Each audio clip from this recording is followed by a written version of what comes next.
I was fortunate enough to play a small role in the announcement in India for the same, along with Akshay Kumar, A.R. Rahman, and Mrs. Tina Ambani. It is an ambitious proposal and a tough one to achieve in 14 years. But I do believe that we can achieve this if we all sincerely try together. I'm sure many of you are aware that India had a woman as her head of state way before the United Kingdom, a feature the United States of America has not managed to achieve as of yet. Which is why it is surprising to hear about gender inequality here in India, and yet sadly we do. On a daily basis, there are shocking stories in the media about violent crimes committed against women. Yet, I can only imagine how many more crimes there are against women in India that go unreported. This is not an India-specific issue, though.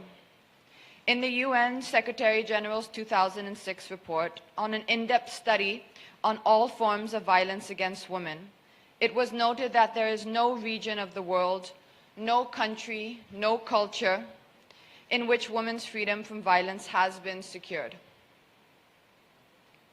Here is another fact.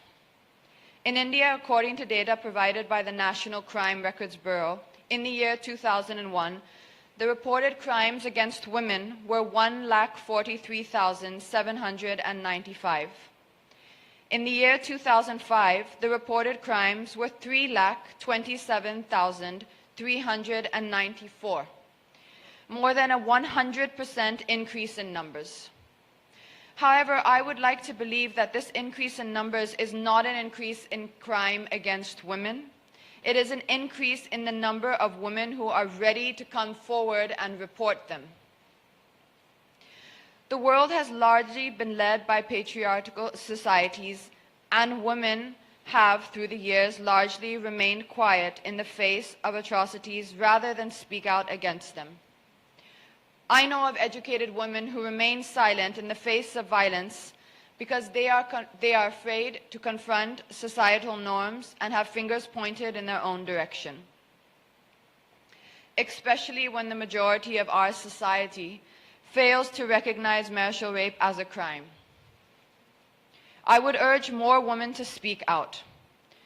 It is not okay to feel inferior or weak, because we are not the weaker sex by any stretch of imagination.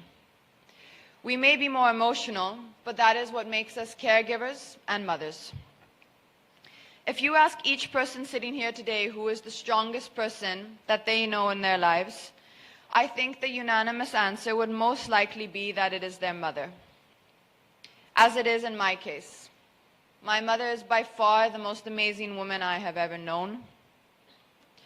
And as I stand here on this platform, if I do not act and merely speak, I would be doing my mother and every woman in the world a huge disservice. I would therefore like to pledge today that I will do whatever I can in my capacity to create awareness about gender equality. Thank you very much.